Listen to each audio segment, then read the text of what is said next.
யோசுவா ஜனங்களை நோக்கி உங்களை பரிசுத்தம் பண்ணிக் கொள்ளுங்கள், நாளைக்கு கர்த்தர் உங்கள் நடுவிலே அற்புதங்களை செய்வார் என்றார். அல்லேலூயா.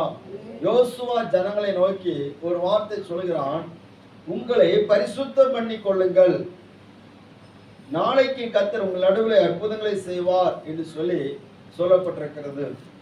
இவர்கள் தெரிந்து கொள்ளப்பட்ட ஜனங்கள், அழைக்கப்பட்ட ஜனங்கள், முன்குறிக்கப்பட்ட ஜனங்கள், வாக்குத்தத்தம் பண்ணப்பட்டிருக்கிற தேவ ஜனங்களாக இருக்கிறார்கள். இவர்கள் ஏற்கனவே எகிப்தை விட்டவர்கள் தான். ஆனால் இந்த கானானுக்குள்ள பிரவேசிக்க போகிற போது அவர்களுக்கு அங்கே ஒரு பரிசுத்தம் தேவைப்படுகிறதை நம்ம பார்க்க முடிகிறது. அருமையானவர்களே, இந்த இடத்துல நான் பார்க்கும்போது ஏற்கனவே நம்ம ரட்சிக்கப்பட்டவங்க தான், ஏற்கனவே நம்ம ஆண்டவரை பின்பற்றுகிறவர்கள் தான், ஏற்கனவே ஜெபிக்கிறவங்க தான், ஏற்கனவே நம்ம ஆவிக்குரிய வாழ்க்கையில வந்தவர்கள் தான், தேவனால் தெரிந்து கொள்ளப்பட்ட பாதையில நம்ம வந்து அநேக அற்புதங்களை நம்முடைய வாழ்க்கையிலே சொந்தமாக்கி கொண்டவர்கள் தான். ஆனாலும் இந்த கானானுக்குள் பிரவேசிக்க வேண்டுமானால் ஆண்டவர் யோசுவா மூலமாக அங்கே சொல்லுகிறார், நீங்கள் உங்களை பரிசுத்தம் பண்ணி கொள்ளுங்கள். அல்லேலூயா. நாளைக்கு உங்கள் நடுவில் கர்த்தர் அற்புதங்களை செய்வார். இதுவரையிலே நீங்கள் கண்டிருக்கிற அற்புதம் அல்ல. இந்த கானானுக்குள்ளாலே நீங்கள் பிரவேசிக்க வேண்டுமானால் நீங்கள் உங்களை பரிசுத்தம் பண்ணி கொள்ளுங்கள். இன்னும் உங்களுக்கான அற்புதங்கள் இருக்கிறது. இன்னும் உங்களுடைய வாழ்க்கையில இன்னும் உங்களுடைய முன்னேற்றத்துக்கு ஏதுவான தடைகள் நீங்குவதற்கு ஆண்டவர் அற்புதம் செய்ய போகிறார். நீங்கள் உங்களை பரிசுத்தம் பண்ணி கொள்ளுங்கள் என்று சொன்னார். அல்லேலூயா. ஆண்டவர் வாக்கு பண்ணின அந்த கானான் தேசம் அது பரலோகத்திலே கிடையாது, அது இந்த பூமியிலே தான். இப்பொழுது இருக்கிற இஸ்ரவேல் தேசம். இந்த இஸ்ரவேல் தேசத்துல இதுக்கு முன்னாடி இவர்கள் வருவதற்கு முன்பாக கானானியர்கள், அங்கே இருந்த பலதரப்பட்ட ஜனங்கள் அதிலே குடியிருந்தார்கள். அவர்களை அகற்றி விட்டு ஆண்டவர் அந்த தேசத்தை அவர்களுக்கு கொடுக்கிறார். இந்த பூமியிலேயே இருக்கக்கூடிய அழிந்து போகிற நகரமாகிய இந்த கானான் தேசத்திலேயே ஆண்டவர் பிரவேசிக்க செய்வதற்கு இவர்களுக்கு ஆண்டவர் எதிர்பார்த்த ஒரு காரியம், நீங்கள் உங்களை பரிசுத்தம் பண்ணி கொள்ளுங்கள். அல்லேலூயா. அப்படியானால் பரலோகத்திற்காக பரலோகத்தின் வாக்குத்தத்தங்களை பெற்றுக்கொண்டு தேவனுடைய ராஜ்யத்திலே பிரவேசிக்க வேண்டும் என்று சொல்லி ஸ்தோத்திரம் காணப்படுகிற நாம், பிரவேசிக்க வேண்டும் சொல்லி பிரயாசப்படுகிற நாம், இந்த உலக ஓட்டம் சீக்கிரத்தில் முடிந்துவிடும் சொல்லி நாம் அறிந்திருக்கிற நாம் ஸ்தோத்திரம் எவ்வளவாக ஆண்டவர் நம்மிடத்தில் எதிர்பார்க்கிறார். ஆண்டவர் சொல்கிறார், நீங்கள் உங்களை பரிசுத்தம் பண்ணி கொள்ளுங்கள். அல்லேலூயா. நீங்கள் பரிசுத்தம் பண்ணி கொண்டால்தான் தேவன் வாக்குத்தத்தம் பண்ணின தேசத்தை சுதந்திரிக்க முடியும். இன்னொரு வசனத்தை கூட வாசிக்க, எபிரேயர்கள் நிருபம் வசனம் எடுத்தோம்னா டக்கு டக்குன்னு வாசிக்கணும். ஸ்தோத்திரம். வசனம் வாசிக்கிற யாரும் தாமதம் பண்ணக்கூடாது. ஸ்தோத்திரம். எபிரேயர் 12வது அதிகாரம் ஸ்தோத்திரம் 14வது வசனம். யாவரோடும் சமாதானமாய் இருக்கவும் பரிசுத்தம் உள்ளவர்களாய் இருக்கவும் நாடுங்கள், பரிசுத்தம் இல்லாமல் ஒருவனும் கர்த்தரை தரிசிப்பதில்லையே. அல்லேலூயா. பரிசுத்தம் இல்லாமல் ஒருவனும் கர்த்தரை தரிசிப்பதில்லையே என்று சொல்லி ஆண்டவருடைய வேதம் சொல்லி இருக்கிறது. பரிசுத்தம் இல்லாமல் ஒருவனும் தேவனை தரிசிப்பதில்லை. ஒரு மனிதன் பரிசுத்தம் இல்லாமல் தேவ சமூகத்தில் போய் நிற்க பார்த்தான், அவனும் ஆசாரியன் தான். 2 பேர் பரிசுத்தம் இல்லாமல் அந்நிய அக்னியை கொண்டு வந்து தேவ சமூகத்தில் நின்று அவர்கள் கர்த்தருக்கு ஆராதனை செய்யும்படியாக அவருடைய சமூகத்தை தரிசிக்கும்படியாக போனார்கள். அங்கே ஆசரிப்பு கூடாரத்தில் 2 பேர் அவர்கள் அழிந்து போனார்கள். அவர்கள் பட்சிக்கிற அக்னியினால் சுட்டரிக்கப்பட்டார்கள் சொல்லப்பட்டிருக்கிறது. அப்படியானால் பரிசுத்தம் இல்லாமல் தங்கள் வாழ்க்கையிலே ஒரு தூய்மையான தன்மை இல்லாமல் யாரும் பரலோகத்துக்குள்ள போகவும் முடியாது, பரிசுத்தரை தரிசிக்கவும் முடியாது. அல்லேலூயா. இந்த உலகத்துல வாழ்கிற நமக்கு ஒரே ஒரு நோக்கம் இருக்கிறது. ஸ்தோத்திரம். நான் இன்னும் பரிசுத்தமாகணும். அல்லேலூயா. அல்லேலூயா. முந்தின நாட்கள என் பெருக்குமான் ஒரு பாட்டு பாடி இருக்கிறேன். இப்ப அந்த பாட்டை யாருமே பாடுறது கிடையாது. ஏன்னா அந்த பேச்சு மூச்செல்லாம் நிறைய மாறி போச்சு. பரலோகந்தா என் பேச்சு, பரிசுத்தந்தா என் மூச்சு, பரலோகந்தா என் பேச்சு, பரிசுத்தந்தா.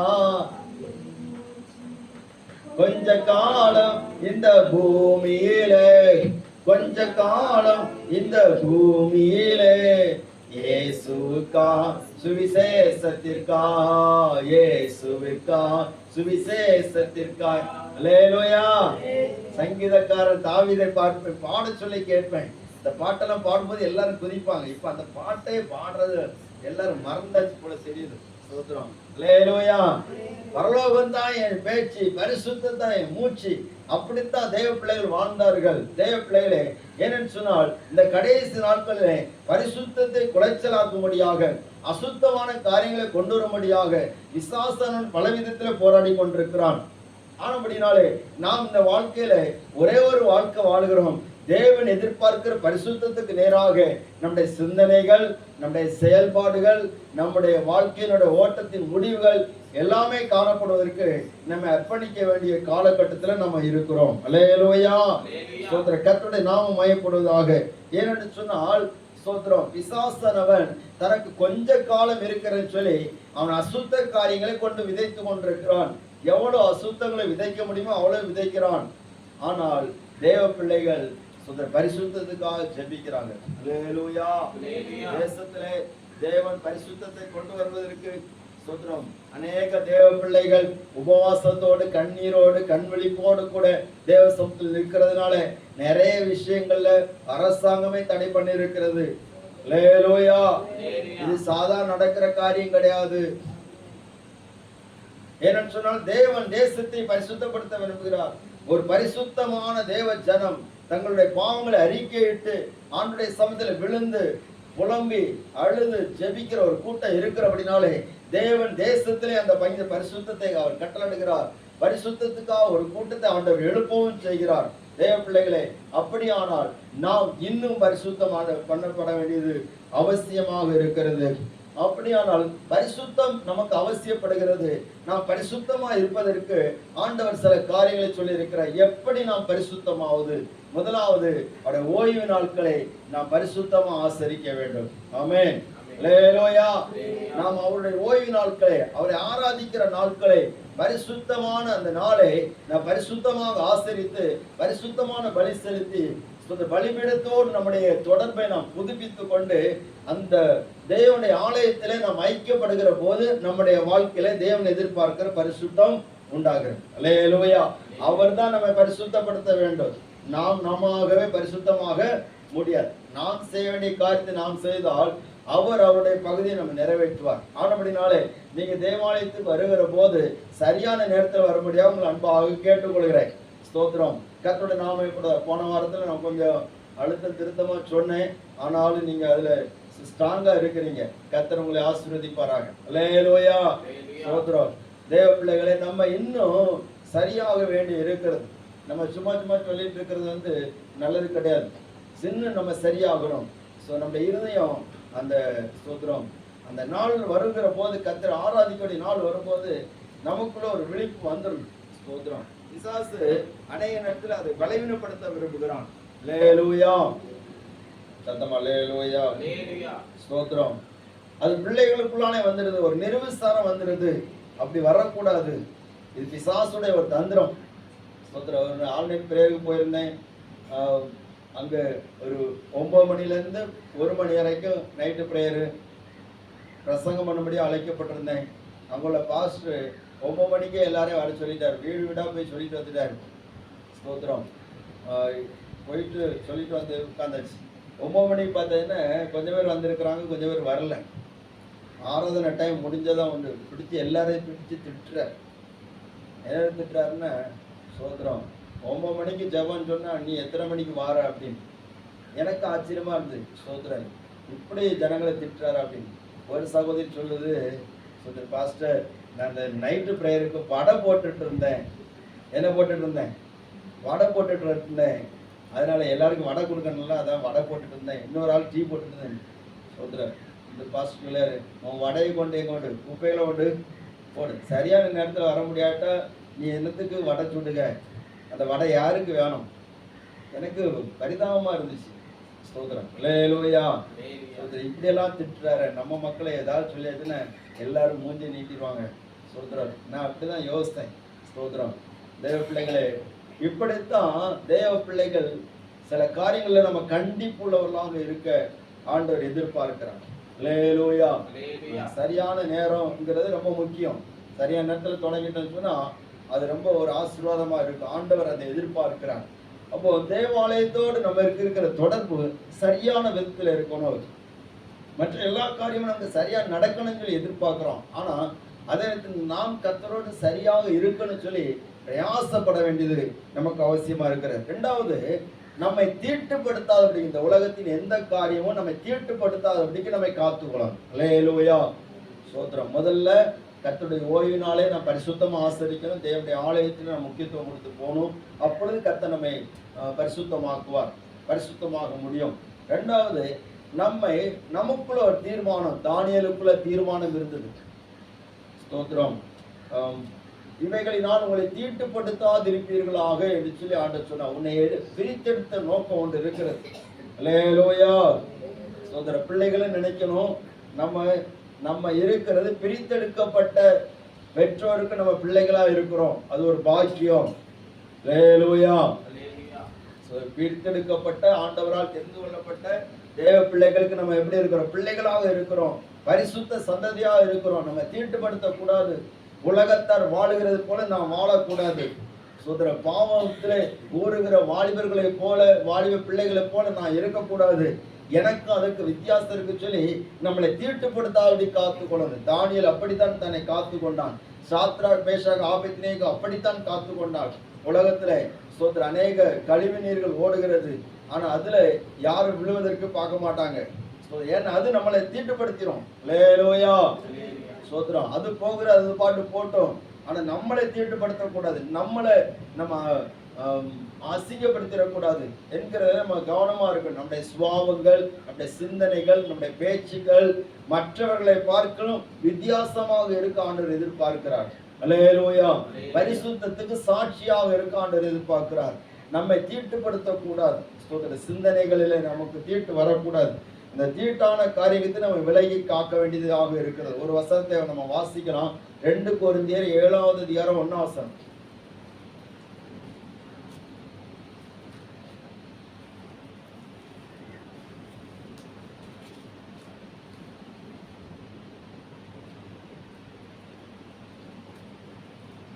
இப்படி இருக்க 7:1 யாரும் எடுக்கலையா?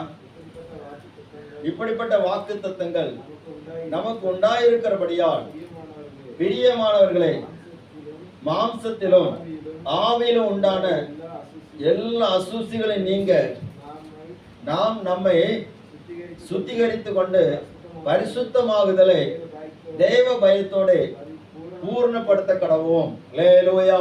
அவர் சொல்கிறார், இப்படிப்பட்ட வாக்கு தத்தங்கள் உண்டாயிருக்கிறது. நான் உங்களை ஏற்றுக்கொண்டு உங்களுக்கு தேவனா இருப்பேன், நீங்கள் எனக்கு பிள்ளைகளா இருப்பீர்கள் சொல்லி ஆண்டவர் வாக்குத்தத்தம் பண்ணியிருக்கிறார். இப்படிப்பட்ட வாக்குத்தத்தங்கள் நமக்கு உண்டாயிருக்கிற அப்படின்னாலே நாம் மாம்சத்திலும் ஆவியிலும் உண்டான எல்லா அசூசிகள் நீங்க நம்மை சுத்திகரித்து கொண்டு பரிசுத்தமாகுதலை தேவ பயத்தோட நிச்சயமா பூர்ணப்படுத்தணும். அல்லேலூயா. நம்ம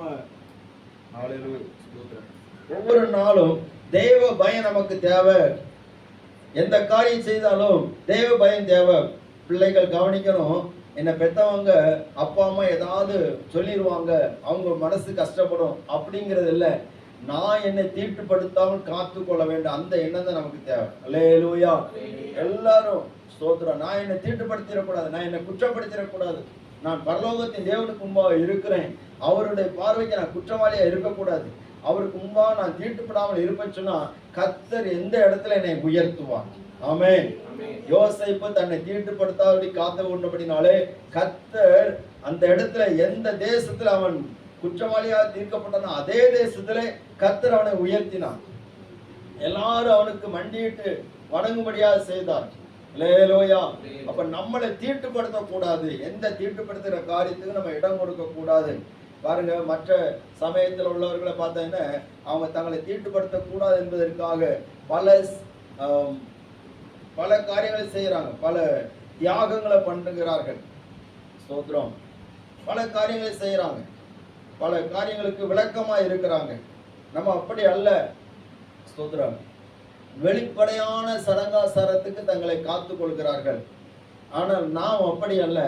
உள்ளேயும் வெளியையும் நம்ம தீட்டு கொடுத்தாவதைக்கு நம்ம காத்துக்கொள்ள வேண்டிய அவசியமாக இருக்கிறது.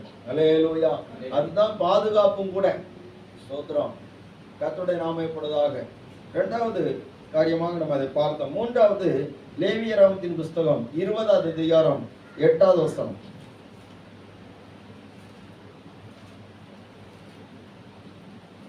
என் கட்டளைகளை கைக்கொண்டு நடவுங்கள். என் கட்டளைகளை கைக்கொண்டு நடவுங்கள். நான் உங்களை பரிசுத்தமாக்குகிற கர்த்தர். அல்லேலூயா. ஆண்டவர் சொல்லுங்க, என் கட்டளைகளை கைக்கொண்டு நடவுங்கள், நான் உங்களை பரிசுத்தமாக்குகிற கர்த்தர். ஆண்டவர் நமக்கு கட்டளை கொடுத்திருக்கிறாரா? கொடுத்திருக்கிறாரா இல்லையா? கொடுத்திருக்கிறார். இந்த கட்டளைகளை நீங்க கைக்கொண்டு நடந்தாச்சு நீங்க பரிசுத்தமாக முடியும். இந்த கட்டளைகளை நீங்க கைக்கொண்டு நடக்கணும். எதுக்கு நீங்க முக்கியத்துவம் கொடுக்கணும்?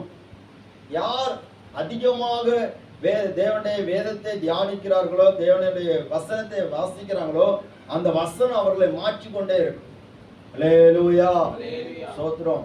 நமக்கு விதவிதமா பைபிள் இருக்கிறத தவிர அந்த வசனங்களை எந்த அளவுக்கு நம்ம படிக்கிறோம், முக்கியத்துவம் கொடுக்கிறோம் என்பதை நம்ம ஆராய்ந்து பார்க்கணும். ஸ்தோத்திரம். நிறைய சர்ச்சைகள் எல்லாம் வசன வாசிக்கிற அதாவது வசன வாசிப்புன்னு சொல்லி வச்சிருக்கிறாங்க. ஒவ்வொரு பாட்டு கொடுத்துருவாங்க, அந்தந்த பகுதியில் நீங்க வாசிக்கணும். சோதரம். அப்படி வாசிச்சு நீங்க குறிச்சு வைக்கணும். அந்த வாசிச்சு முடிக்கிறவங்களுக்கு 1 மாசத்துல 2 மாசத்துல வசனம் வாசிக்கக்கூடிய திட்டம் வச்சிருக்கிறாங்க. அந்த மாசத்துக்குள்ள வாசித்து முடிக்கிறவங்களுக்கு நல்ல பரிசு பொருட்களை கொடுக்குறாங்க. அல்லேலூயா. நம்ம சபையில அப்படி வைக்கலாமா? எத்தனை பேர் வாசிப்பீங்க? ஒரு அழைச்சு வைப்போம். வசனம் வாசிக்க ஒருத்தருமே இல்லையா? அப்பா, எப்படியும் பரலோகத்துக்கு உங்களுக்கு தான் முதல் வாசல். அல்லேலூயா. வசனம் வாசிக்க ஒருத்தருமே இல்லையா? ஒரே ஒரு ஆளும் மட்டும் கஷ்டப்பட்டு கை தூக்கிறது. இப்படி இருந்தாச்சுன்னா நம்ம எப்படியாச்சும் பழைக்க போறோம்னு தெரியல. சரி, என் கட்டளைகளை கை கொண்டு நடவுங்கள் என்று சொல்லி ஆண்டவர் சொல்கிறார். வசனத்தை நம்ம கை கொண்டு நடக்கணும். ஆண்டோடைய வார்த்தைகளை கை கொண்டு நடக்கணும். இந்த வார்த்தைகள் எப்படிப்பட்டது? நம்ம இந்த வார்த்தைகளை நாம் எப்படி நம்ம நினைக்கிறோம் சொன்னா, ஸ்தோத்திரம், ஒரு வசனத்தை கூட வாசிக்கலாம். ரோமர்கள் நிருபம் 15வது அதிகாரம் 4வது வசனம்.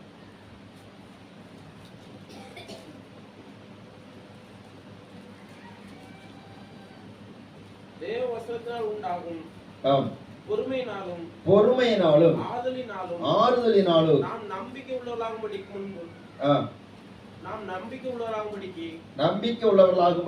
முன்பு எழுதியுள்ள எல்லாம் நமக்கு போதனையாக எழுதியிருக்கிறது. அல்லேலூயா. தேவ வசனத்தினால் என்ன உண்டாகுமா? தேவ வசனத்தினால் உண்டாகும் என்ன உண்டாகும்? பொறுமை. அடுத்தல ஆறுதல், அடுத்தல நம்பிக்கை, அடுத்தல போதனை.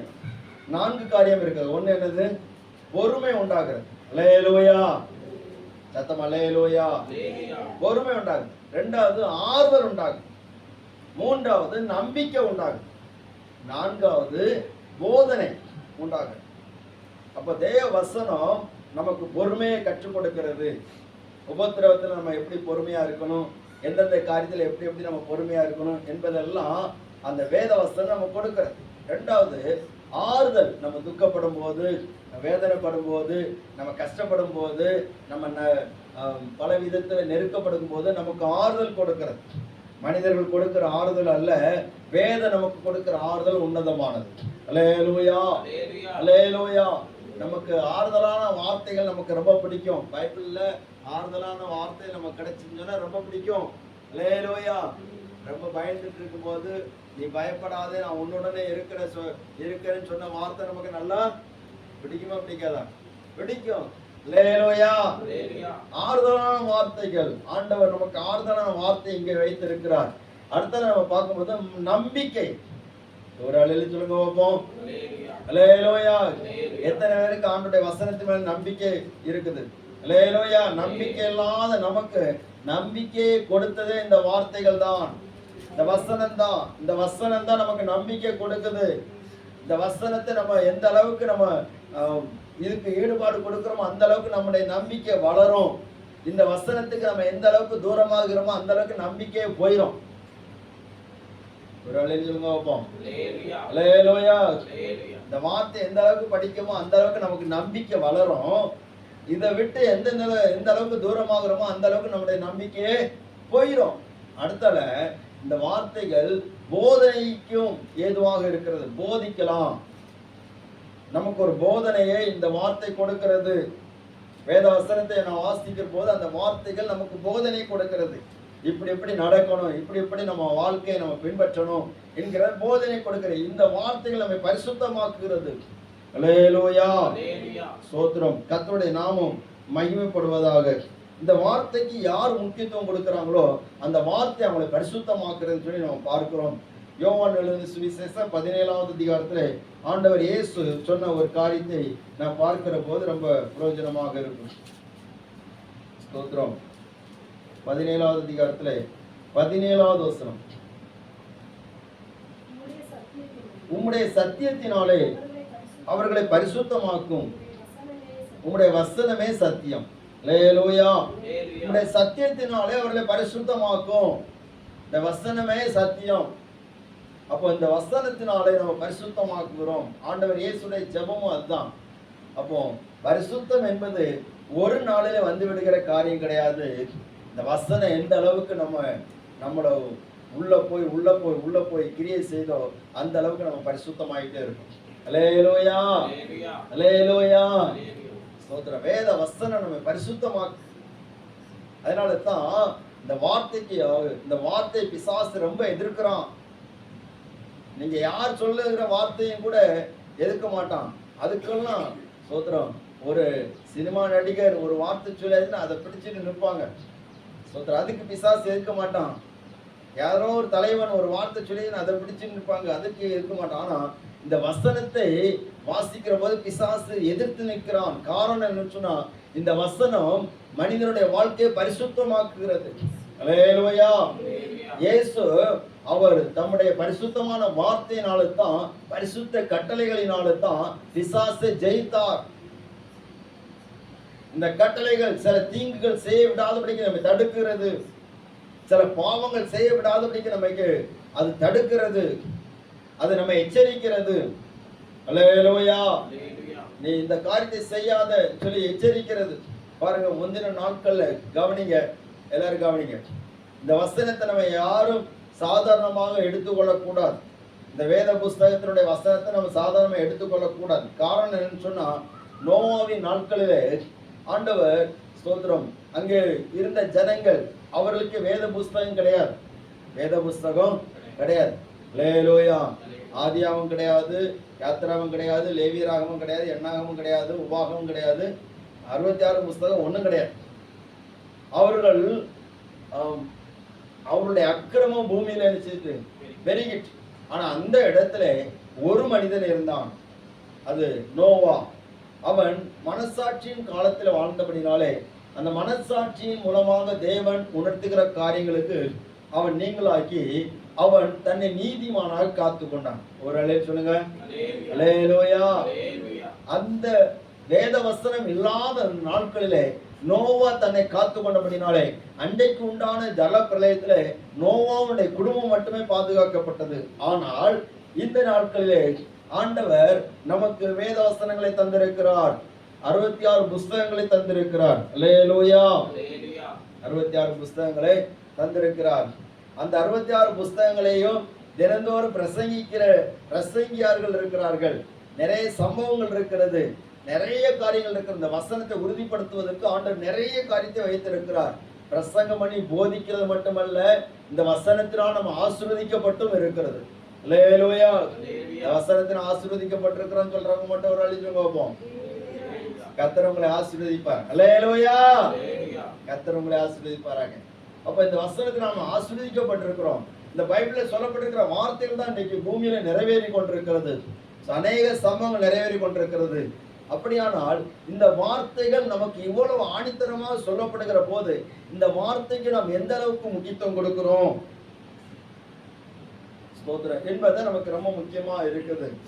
ஏன்னு சொன்னால் அன்றைக்கு தேவனுடைய வார்த்தை வெளிப்படாத அபூர்வமான அந்த நாட்களிலேயே ஒரு ஜலப்பிரளயம் உண்டாகி அக்கிரமம் செய்தவர்கள் எல்லாரும் அழிக்கப்பட்டார்கள். ஆனா இன்றைக்கு எல்லாம் தேவனுடைய திட்டங்கள் எல்லாம் பரிபூர்ணமா வெளிப்படுத்தப்பட்டு கடைசி நாளுக்கு வைக்கப்பட்டிருக்கிறோம். கவனிங்க.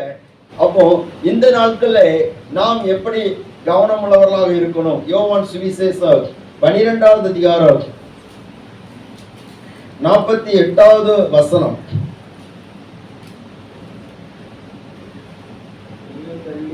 என்னை தள்ளி என் வார்த்தைகளை ஏற்றுக்கொள்ளாதவனை நியாயம் தீர்க்கிறது ஒன்று இருக்கிறது.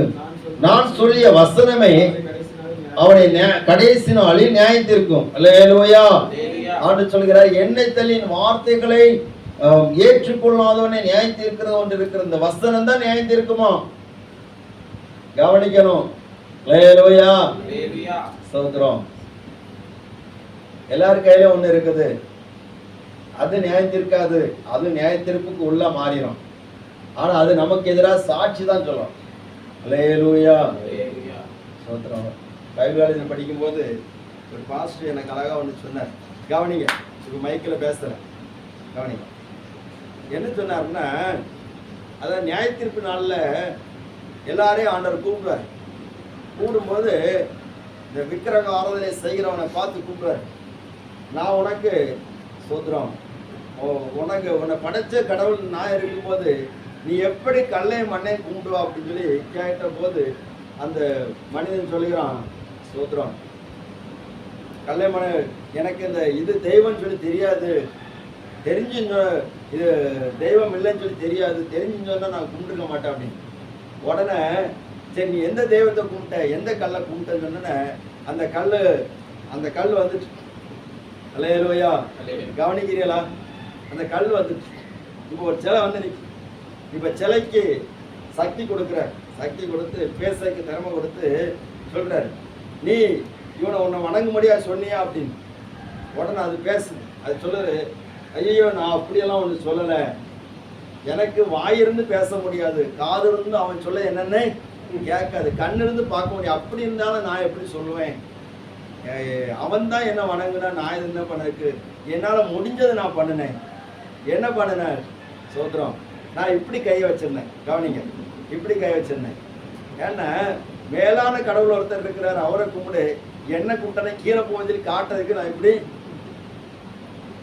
புரியலே உங்களுக்கு? தூங்குறவங்களுக்கு புரியாது. அல்லேலூயா. அல்லேலூயா.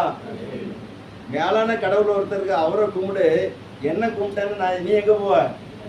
பாதாளத்துக்கு போவ அப்படின்னு நான் காட்டிட்டு என்னால முடிஞ்ச அளவுக்கு நான் செய்கையில காட்டினேன். அதான் அவன் புரிஞ்சுக்கிடாம இருந்துட்டான்.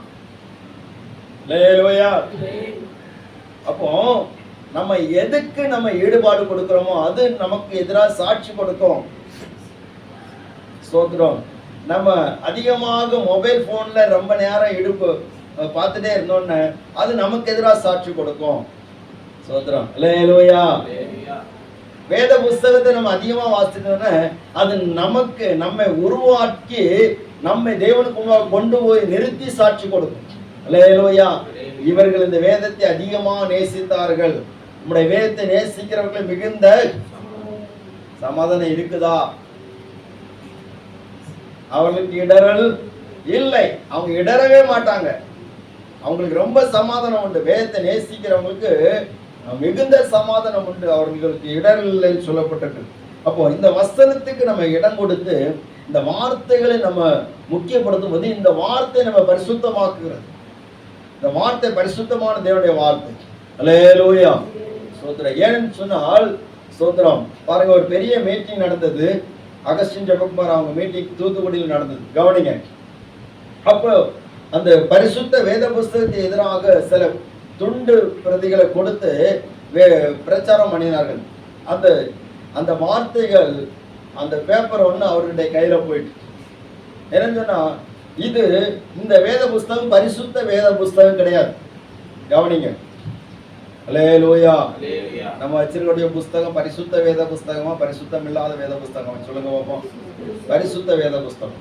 ஆனா அவன் சொல்லுகிறான் இது பரிசுத்த வேத புஸ்தகம் கிடையாது, பரிசுத்த வேதாவும் கிடையாது. காரணம் என்ன சொன்னா, சோத்ரம், எவன் பாவம் செய்தானே தப்பு பண்ணான்னு அது எல்லாம் எழுதி வைக்கப்பட்டிருக்கிறது அப்படின்னு. அல்லேலூயா. தாவீது கட்டுடையத்துக்கு ஏற்றவன் சொல்லி எழுதப்பட்டிருக்கிறது. ஆனால் அவன் செய்த அட்டுடையங்களும் எழுதப்பட்டிருக்கிறது. உடனே இவர் மெசேஜ்ல இருந்து விளக்கம் சொன்னாரு, எல்லாருடைய பாவமும் தப்பு செய்தவனுடைய பாவத்தையும் தவறாமல் எழுதி வைத்திருக்கிறதுனாலதான் பரிசுத்த வேதாகம். அல்லேலூயா. ஸ்தோத்திரம். பாவம் செய்யாதவனையும் சரியாக எழுதப்பட்டிருக்கிறது. யோசேப்பு எந்த பாவம் செய்யலாம், அவனுடைய பாவம் எதுவுமே எழுதப்படலை. தானியேல் எந்த பாவம் செய்யலாம், அவன் செய்த பாவம் எதுவுமே எழுதப்படலை. ஆனா தாவீது செய்த பாவம் எழுதப்பட்டிருக்கிறது. அல்லேலூயா, ஸ்தோத்திரம். இப்படி எல்லா தேவ மனிதருடைய பாவங்களையும் குறைகளையும் ஒன்று விடாமல் தவறாமல் எழுதப்பட்டிருக்கிறதுனால இது பரிசுத்த வேதாகமம். ஏன் அது எழுதப்பட்டிருக்குன்னா, இந்த பாவத்தை அவன் செய்த போது அவனுக்கு அடி விழுந்து, அதே போல உனக்கும் அடி விழும். நீ பரிசுத்தமா காத்து கொள்ளணும். அல்லேலூயா. சாலமோன் 1000 பேரை கல்யாணம் பண்ணியிருந்தான், அதே வேதத்தில் எழுதப்பட்டிருக்கிறது. அவனுடைய பின் நாட்கள் எப்படி இருந்தது என்பதே வேதத்தில் எழுதப்பட்டிருக்கிறது. அப்ப இந்த வேதம் எல்லாருக்கும் ஆறுதலை கொடுக்கிறது மட்டும் இல்ல, எல்லாருடைய வாழ்க்கையை எச்சரித்து சீர்படுத்தக்கூடியதாக இருக்கிறது. அல்லேலூயா, அல்லேலூயா. ஆசீர்வாதத்தை இழந்து போன ஏசாவை பற்றி எழுதப்பட்டிருக்கிறது.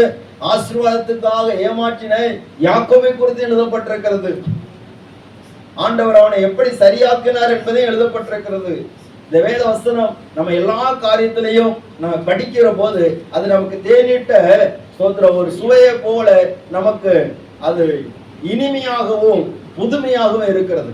அல்லேலூயா. இது நம்முடைய உங்களுடைய வாழ்க்கை மட்டும் இல்ல, என் வாழ்க்கை மட்டும் இல்ல, இந்த உலகத்தில் உள்ள எல்லா கோடி ஜனங்களுடைய வாழ்க்கையும் எடுத்து காட்டுகிற, முன் செல்லுகிறதற்கு ஏற்ற வேத வசனமாக இருக்கிறது. பரிசுத்தமாக்குகிறது. இந்த வசனம் எந்த அளவுக்கு நம்முடைய வாழ்க்கையை முக்கியத்துவம் கொடுக்கிறதோ அந்த அளவுக்கு கர்த்தர் நம்முடைய வாழ்க்கையை பரிசுத்தமாக்குகிறார். அல்லேலூயா, அல்லேலூயா. நீங்கள் உங்களை பரிசுத்தம் பண்ணிக் கொள்ளுங்கள். உங்களை பரிசுத்தம் பண்ணிக் கொள்வதற்காகத்தான் உங்களுக்கான ஆராதனை நேரத்தை குறிக்கப்பட்டிருக்கிறது. உங்களை பரிசுத்தம் பண்ணி கொள்வதற்காகத்தான் உங்களை தீட்டுப்படுத்த கூடாதுன்னு சொல்லப்படுகிறது. உங்களை பரிசுத்தம் பண்ணி கொள்வதற்காகத்தான் ஆண்டவர் தம்முடைய கட்டளைகளை உங்களுக்கு கொடுத்திருக்கிறார். சங்கீதத்தின் புஸ்தகம் 19வது சங்கீதத்தில் ஆண்டவர் வார்த்தை என்ன சொல்லப்பட்டிருக்கிறது வாசிங்க பார்ப்போம். 19வது சங்கீதம் 8வது வசனத்திலிருந்து வாசிக்கிறேன்.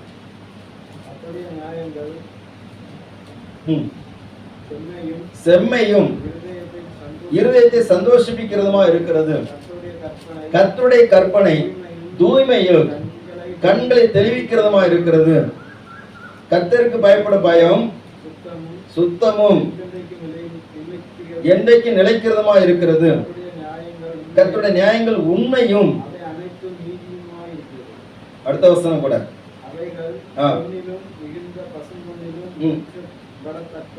தேனிலும்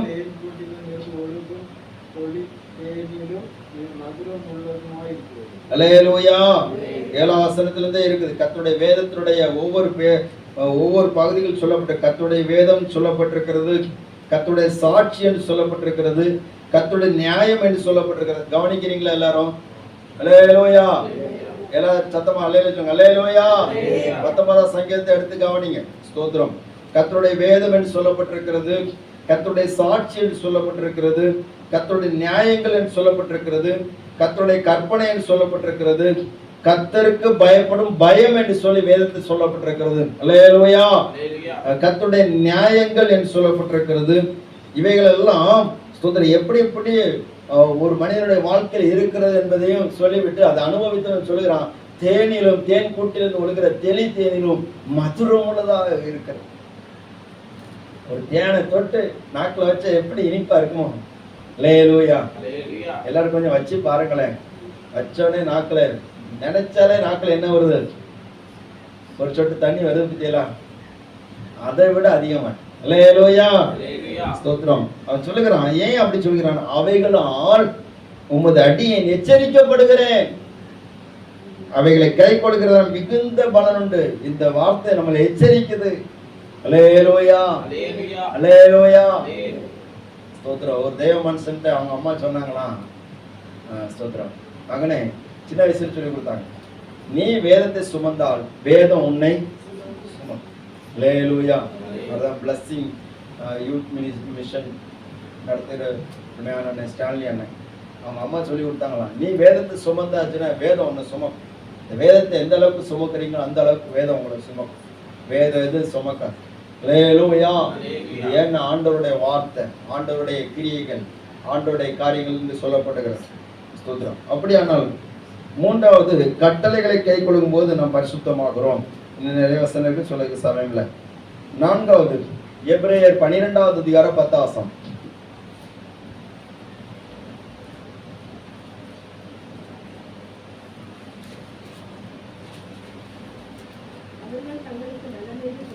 அவர்கள் தங்களுக்கு நலமென்று தோன்றினபடி கொஞ்ச காலம் சிருஷ்டித்தார்கள். இவரோ தம்முடைய பரிசுத்தத்துக்கு நாம் பங்குள்ளவர்களாகும் பொருட்டு நம்முடைய பிரயோஜனத்துக்காகவே நம்மை சிட்சிக்கிறார். அல்லேலூயா. பாருங்க, சிட்சை நம்மளை பரிசுத்தமாக்குகிறது. சிட்சை சொன்னால் உபத்திரவம், பாடுகள், வேதனைகள் நம்மளை பரிசுத்தமாக்குகிறது. அல்லேலூயா. எல்லா சிட்சையும் நம்மளை பரிசுத்தமாக்குதா? எல்லா உபத்திரவம் நம்ம பரிசுத்தமாக்குதா? எல்லா பாடுகளும் நம்ம பரிசுத்தமாக்குதான்னு சொல்லி பார்த்தீங்கன்னா இல்ல.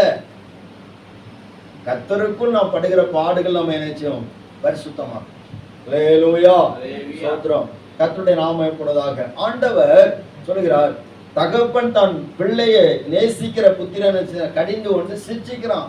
அவன் எந்த தப்பு பண்ணினாலும் ஒரு அடி கொடுத்து ஒரு சிட்சை கொடுத்து அவனை சீர்படுத்துகிறான். இதே போலத்தான் கர்த்தர் யாரை நேசிக்கிறாரோ அவர்களை கடிந்து கொண்டு சிட்சிக்கிறார். அல்லேலூயா. ஸ்தோத்திரம். ஒரு தகப்பன் சிட்சிக்கிறார். ஒரு தகப்பன் வந்து தன்னுடைய பிள்ளை அடிக்கிறான்னு சொன்னால் அந்த தகப்பன் என்ன எதுக்கா அடி கொடுக்கிறான்னு, என்ன எனக்குள்ளால இருக்கக்கூடிய நல்ல காரியங்கள் உனக்குள்ள நினைச்சணும் வரணும். அல்லேலூயா. சில வீடுகள்ல குடிகார தகப்பமார் பிள்ளைகள் அடிப்பாங்க. சில குடிகாரங்களுக்குள்ளாலே சில நல்ல சுபாவங்கள் இருக்கு. அவங்க என்ன சொல்லுவாங்கன்னா, என்ன மாதிரி நீ குடிகாரனா மாறிடக்கூடாது அப்படின்னு சொல்லி அடி கொடுப்பாங்க. ஸ்தோத்திரம். கர்த்தருடைய நாமம் எப்பொழுது பாருங்க, உலகத்தின் தகப்பன்மார்கள் சில காரியங்களை மனதில் வைத்து, நல்ல விஷயங்களை மனதில் வைத்து, இதே போல வாழ்க்கை மாறணுங்கிறதுக்காக அடி கொடுத்து அந்த பிள்ளையை சிட்சிக்கிறார்கள், வேதனைப்படுத்துகிறார்கள். அந்த நேரத்தில் அந்த பிள்ளைக்கு கோபமா வரும். ஸ்தோத்திரம். இவங்கெல்லாம் ஒரு அப்பாவா, இவங்கெல்லாம் ஒரு அம்மாவா, இவங்கெல்லாம் பெத்தவங்களா அப்படின்னு சொல்லி கோபம் வரும். ஸ்தோத்திரம். வீட்டில் பெத்தவங்க கண்டிக்காட்டா மற்றவங்க தண்டிப்பாங்க. ஒரு அலையில சொல்லுங்க வைப்போம், எல்லாரும் சொல்லுங்க வைப்போம். அல்லேலூயா. இதை சொல்லணும். பெத்தவங்க கண்டிக்காட்டா மத்தவங்க நிஜவாங்க. எல்லாரும் வாயை திறந்து சொல்லுங்க வைப்போம். பெத்தவங்க கண்டிக்காட்டா மத்தவங்க தண்டிப்பாங்க. அல்லேலூயா.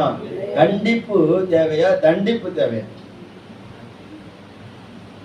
கண்டிப்பு தான் நமக்கு தேவை. கண்டிப்புல நம்ம சரியாயிட்டோம்னு சொன்னா தண்டனை கிடையாது, தண்டிப்பு நமக்கு கிடையாது. நிறைய பேருடைய வாழ்க்கை தான் நடக்குது. ஸ்தோத்திரம். கர்த்தருடைய நாமம் இப்படிதாக. ஒரு வாலிபன் ஒருவன் இருந்தான். அவன் சிறுவனா இருக்கும் போதே அவன் சில தவறுகளை செய்தான். அவன் ஸ்கூல்ல படிக்கிற போது தன்னுடைய நண்பர்களோடு சேர்ந்து அவன்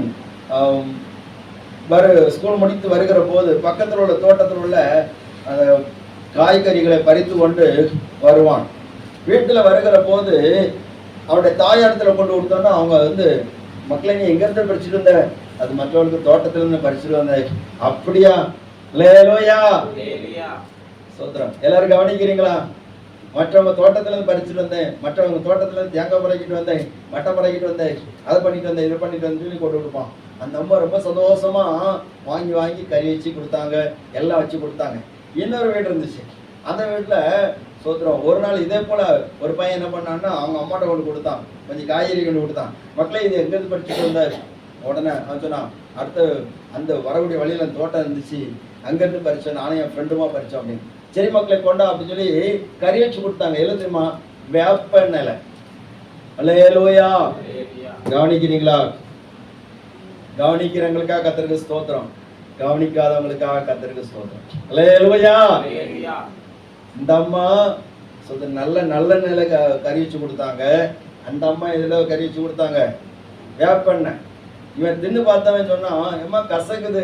அப்படிதான்டா கசக்கும், அடுத்த வீட்டு தோட்டத்தில் உள்ளதெல்லாம் நம்ம கறி வச்சு சாப்பிட்டா அப்படிதான் கசக்கும். அதோட நிறுத்தினா அவன் திருட்டு சொல்லினேன்.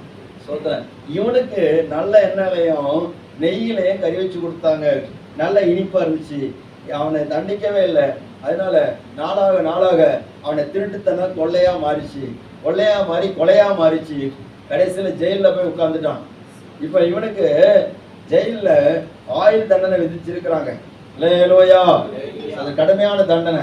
அப்போ தண்டனை விதிக்க போடிய அந்த சமயத்துல இந்த அம்மா நின்று அழுகுறாங்க. ஐயோ என் மகனே நீ இப்படி ஆயிட்டியா அப்படின்னு அழும்போது சோதரம் அவன் போலீஸ்காரங்கிட்ட சொன்னான், எங்க அம்மாட்ட ஒரு சின்ன ஒரு விஷயம் பேச வேண்டி இருக்குது, ஒரு சின்ன பெர்மிஷன் தாங்க அப்படின்னு. சரி ஏதோ பேச போறான் பொழுது அப்படின்ட்டு விட்டாங்க. அம்மாங்கம்மா ஒரு ரகசியம் சொல்லணும் அப்படின்னு.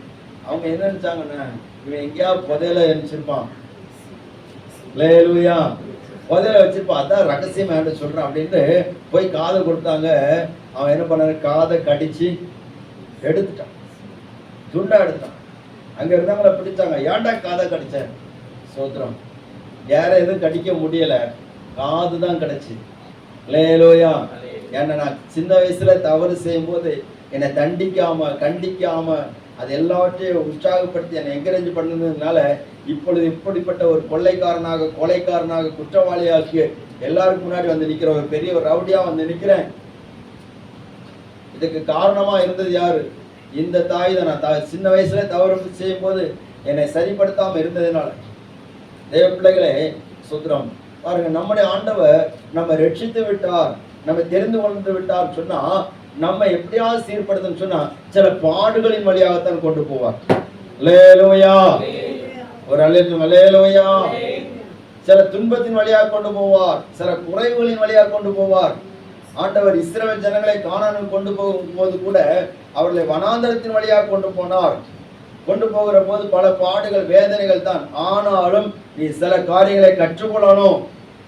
உபத்திரவத்தின் வழியிலே ஆண்டவர் நம்மை தெரிந்து கொண்டார். அல்லேலூயா. உபத்திரவம், பாடுகள், வேதனைகள் இது நம்மை பரிசுத்தமாக்குகிறது. ரோமருக்கு நிருபம் 5வது அதிகாரம் 4வது வசனம். இன்னொருத்தர் சங்கீதம் 119வது சங்கீதம் 67வது வசனம். ரோமர் 5:4 வாசிங்க பாப்போம். மேலும் நமக்கு அருளப்பட்ட பரிசுத்த ஆவியினாலே அன்பு நம்முடைய இதயங்களில் ஊற்றப்பட்டிருக்கிறபடியால் அந்த நம்பிக்கை நம்மை வெட்கப்படுத்தாது. அல்லேலூயா. அல்லேலூயா. ஸ்தோத்திரம். ரோமர் 5வது அதிகாரம் 3வது வசனம் 4வது வசனம். அது மாத்திரமல்ல, உபத்திரவம் பொறுமையும், பொறுமை பரீட்சையும், பரீட்சை நம்பிக்கையை உண்டாக்குறது நாங்கள் அறிந்து உபத்திரவங்களிலே மேன்மை பாராட்டுகிறோம். அல்லேலூயா. பவுல் எனக்கு உபத்திரம் வந்துன்னா அவன் மேன்மை பாராட்டுறான். உபத்திரவத்துல மேன்மை பாராட்ட முடியுமா? பாடுகள்ல மேன்மை பாராட்ட முடியுமா? அல்லேலூயா. ஆண்டோட கிருபையை நான் பாராட்டி இருக்கிறேன். ஸ்தோத்திரம். சில பாடுகள் வந்த போது, சில வேதனைகள் வந்த போது கர்த்தர் நல்லவருமே ருசித்து பாருங்கன்னு சொல்லி இந்த வசனங்களை சொல்லி மேன்மை பாராட்டி இருக்கிறேன். அல்லேலூயா. உபத்திரவங்கள், பாடுகள் இது ஏதோ ஒரு காரியத்துக்கு என்னை பரிசுத்தமாக்குறது. எனக்குள்ள இருக்கிற தேவையில்லாத சுபாவங்களை மாற்றுகிறது. எனக்குள்ள இருக்கிற தேவன் விரும்பாத ஏதோ ஒரு அசுத்தத்தை அதை மாற்றுகிறது. அல்லேலூயா. நமக்குள்ள இருக்கிற காயங்கள், ஒரு அடிபட்டன்னு சொன்னா உடனே டாக்டர்ஸ் என்ன பண்ணுவாங்கன்னா உள்ள இருக்கக்கூடிய அசுத்தங்கள், அந்த களிமண் எல்லாத்தையும் மாற்றுவாங்க. மண், கல், ஏதாவது அசுத்தங்கள் இருந்தால் மாற்றுவாங்க, சுத்தம் பண்ணுவாங்க. சுத்தம் பண்ணும்போது வேதனை எடுக்கும். முன்னாடி எல்லாம் சின்ன வயசுல இருக்கும்போது ஏதாவது கீழே விழுந்து அடிபட்டுரும். ஒரு அலையில் வைப்போம். அல்லேலூயா. அடிபட்டு புண்ணாயிரும்.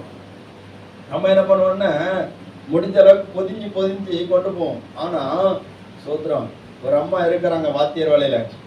திடீர்னு எங்க சித்தி வீட்டுக்கு போச்ச சமயத்துல அவங்க அங்க கூட்டு போயிடுவாங்க. அது நர்ஸ் அம்மா. அவங்க வீட்டுக்கு போனதான் உண்டு. சோத்திரம், அவங்க இந்த புண்ணுக்கு மருந்து வைக்கிறேன்னு சொல்லிட்டு ஒரு கத்திரிக்கோல்ல ஒரு பஞ்சு எடுத்து, அந்த ஸ்பிரிட்டு தானே அதை எடுத்து வச்சுட்டு அப்படியே கிளீன் பண்ணுவாங்க. பார்க்கணும், வலி உங்க வீட்டு வலி எங்க வீட்டு வலி கிடையாது. அப்படி வலி. அல்லேலூயா. அப்படி எரியும், துடிச்சு போயிடுவோம். ஸ்தோத்திரம். ஆனா மருந்தெல்லாம் வச்சு கட்டின பிற்பாடு சீக்கிரத்தில் அந்த புண்ணு ஆறிடும். இதே போலத்தான் ஆண்டவர் சில நேரத்தில் நம்மளை சுத்தம் பண்ணும் போது நம்ம சில விஷயத்துல துடிச்சு போயிருக்கோம், வேதனைப்படுறோம். ஆனா ஆண்டவர் மருந்து வச்சு கட்டுவார். அல்லேலூயா. காயப்படுத்தினாலும் அவர் கட்டு போடுவார். நம்மளை சுத்தம் பண்ணுவதற்காக சில உபத்திரவங்களை, பாடுகள் அனுமதிக்கிறார். சிலரை கூடவே வச்சிருப்பார், உபத்திரவத்துக்குனே வச்சிருப்பார். அதுவும் ஆண்டவர் நம்மளை பரிசுத்தமாக்குறதுக்கு தான். அல்லேலூயா. 119 சங்கீதம் 67 வசனம். நான் உபத்திரப்படுவதற்கு முன்பு வழி தப்பி நடந்தேன். இப்பொழுதோ அல்லேலூயா, ஸ்தோத்திரம். அப்போ இதுல கிமு கீப்புன்னு சொல்லிட்டு கிமு கிபி அப்படி சொல்லிட்டு சொல்ற மாதிரி இப்போ ரெண்டனா வந்துச்சு. என்னது?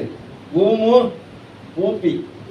அல்லேலூயா, புரியுதா உங்களுக்கு? ஊமு ஊப்பி அப்படின்னு என்னென்ன? ஊமுன்னா உபத்திரவத்துக்கு முன்னாடி, இப்போ ஊப்பின்னு உபத்திரவத்துக்கு பின்னாடி. அல்லேலூயா, உபத்திரப்படத்துக்கு முன்னாடி எப்படி நடந்தது? வழி தப்பி நடந்தேன். வழியே தெரிய மாட்டேங்குது, தப்பி தப்பி நடந்துட்டேன். 2-3 அடி கிடைச்ச பிற்பாடு தான் இப்ப உங்களுடைய வழிகளை காத்து நடக்கிற ஆண்டவரே. ஆமென். 71 வசனத்தை வாசிங்க.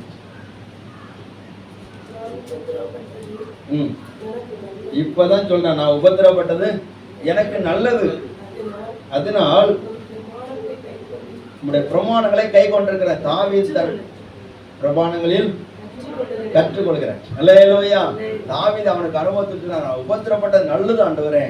உபத்திரப்படும் போது வேதனையா தான் இருந்துச்சு, கஷ்டமா தான் இருந்துச்சு. எதுக்கு ஆண்டவர் இந்த பாடுபடுத்துறாரு? எதுக்கு ஆண்டவர் பதிலே தர மாட்டேங்கிறாரு? எதுக்கு என்ன பட்டு இந்த உடைக்கிறாரு? மற்றவங்கள விட்டுருக்காரு, அவன் என்னென்னமோ அநியாயம் பண்றான், அவன் நல்லா இருக்கிறான். நான் ஏசுன்னு சொல்லிட்டு பைபிள் வசனம் சொல்றேன், ஆராதனை சொல்றேன், எவ்வளவு தூரத்துக்கெல்லாம் ஓடுறேன், ஏசுன்னு சொல்லி பயந்து நடக்கிறான். எனக்கு மட்டும்தானே இந்த ஓத்துறேன், என்ன மட்டும்தான் ஆண்டவர் இந்த பாடுபடுத்துறாரு? இல்ல, உன்னை பரிசுத்தப்படுத்துறார். அல்லேலூயா, அல்லேலூயா. ஆண்டவர் நம்மை பரிசுத்தமாக்குற தேவன். இந்த வசனங்கள் நம்மை பரிசுத்தமாக்குறது, உபத்திரவத்தினாலே நம்மை பரிசுத்தமாக்குகிறார். அல்லேலூயா, இயேசுவை உபத்திரவங்களினாலே பூரணப்படுத்தினார் சொல்லப்பட்டிருக்கிறது. சரீரத்தில் பட்ட பாடுகளினாலே பூரணப்படுத்தப்பட்டார் என்று சொல்லப்பட்டிருக்கிறது. ஸ்தோத்திரம். அவரே பூரணப்படுவதற்கு உபத்திரவம் தேவைன்னு சொன்னா நமக்கும் உபத்திரவம் வரும். அல்லேலூயா, நல்லா கவனிங்க. உபத்திரவத்தை நம்ம தேடி போக கூடாது. சிலவங்க என்ன பண்ணுவாங்க? உபத்திரவத்தை தேடி போவாங்க. உபத்திரம் வேணும்னு சொல்லிட்டு தேடி போவாங்க. உபத்திரத்தை தேடி போவாதீங்க, ஒரு நாள் விளக்காது. ஒரு அழைப்பு வைப்போம், அதுவே நம்மளை தேடி வரும். ஆண்டவரை அனுமதிப்பார். சில வழிகள் அவரே நம்மளை கொண்டு போவார். சிலவங்க உபத்திரவத்தெல்லாம் பிடிச்சு உள்ள வைப்பாங்க. ஸ்தோத்திரம். தேவையில்லாத உபத்திரவம். அல்லேலூயா, உபத்திரத்தில் உள்ள கூட்டு வைக்கீங்களா? இயேசு எந்த இடத்துல உபத்திரத்தை தேடி போனாரா? இல்ல, உபத்திரம் தான் அவரை தேடி வந்துச்சு, பாடுகள் தான் அவரை தேடி வந்துச்சு. அது ஸ்தோத்திரம், அது வேற மாதிரி. அப்போ உபத்திரவத்தை தேடி போக கூடாது, உபத்திரவத்தை நம்ம வாங்கக்கூடாது. தப்பு பண்ணிட்டு உபத்திரவப்பட்டேன்னு சொல்லக்கூடாது. அல்லேலூயா, ஸ்தோத்திரம். கர்த்தருடைய நாமம் கூடதான். இதுக்கு மேல சொல்லிட்டுன்னு நீங்க எல்லாரும் கஷ்டப்படுவீங்க. ஸ்தோத்திரம். ரோமர் 15 அதிகாரம் 15 வசனம் கடைசியா வாசித்து நம்ம ஜெபம் பண்ண போறோம்.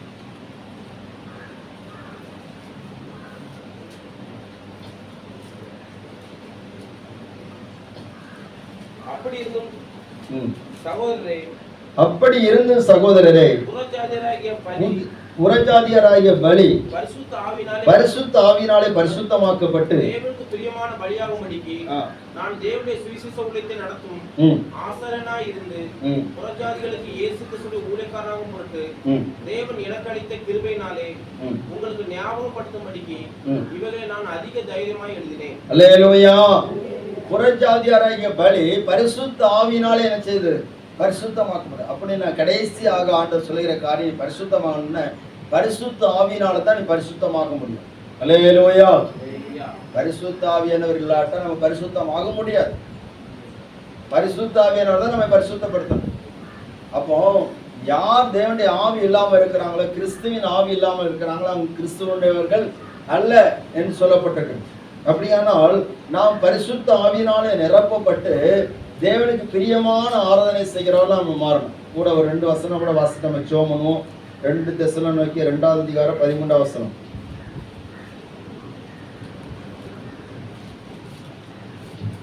2 தெசலோனிக்கே 2 அதிகாரம் 13 வசனம்.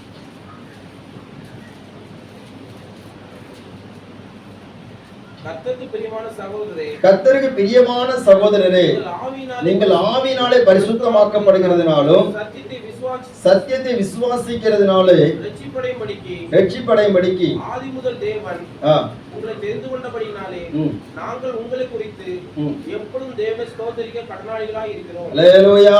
நீங்கள் ஆவியினாலே பரிசுத்தமாக்கப்படுகிறதுனாலும் சத்தியத்தை விசுவாசிக்கிறதுனாலும் ரட்சிப்படையும்படிக்கு ஆதி முதல் தேவன் உங்களை தெரிந்து கொண்டபடினாலே நாங்கள் உங்களை குறித்து தேவனை ஸ்தோத்திரிக்க கடனாளிகளாக இருக்கிறோம். அப்படின்னா ஆவியினாலே பரிசுத்தமாகிறது. அல்லேலூயா. அந்த ஆவியானவர் நம்மை பரிசுத்தமாக்குறார். இதெல்லாம் இருந்தாதான் அவர் ஆவியினால பரிசுத்தமாக்குவார். அவருக்கு பிரியமான ஆராதனை, அவருக்கு தீட்டுப்படாமல் நம்ம காத்து கொள்கிறது, அவருடைய கட்டளைகளை கை கொள்கிறது, உபத்திரவத்தில் நம்ம திடன்கொண்டு நிற்கிறது, இதெல்லாம் இருந்தாதான் அவர் பரிசுத்த ஆவியினாலே நம்ம பரிசுத்தமாக்குகிறார். அல்லேலூயா. கடைசியா ஒரு வசனத்தை மட்டும் வாசி நம்ம சோமன யூதாவின் நிருபம். யூதா எங்க இருக்குன்னா வெளிப்படுத்தலுக்கு முந்தின புஸ்தகம்.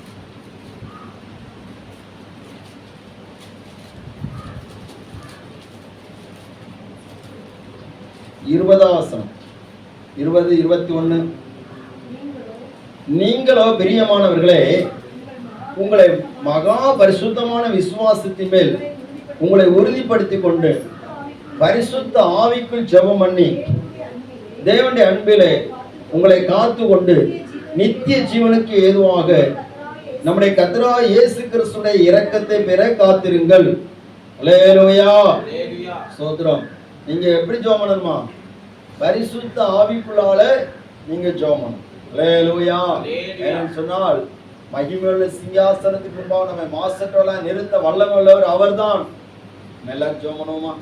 எல்லாரும் தேவ சமூகத்திலே முடிஞ்சவங்க முழங்கால் கொடுங்க, முடியாதவங்க எழுந்து நிற்கலாம். ஆண்டவர் சொல்கிறார், நீ பரிசுத்தமாக்கிக்கொள். பரிசுத்தம் இல்லாமல்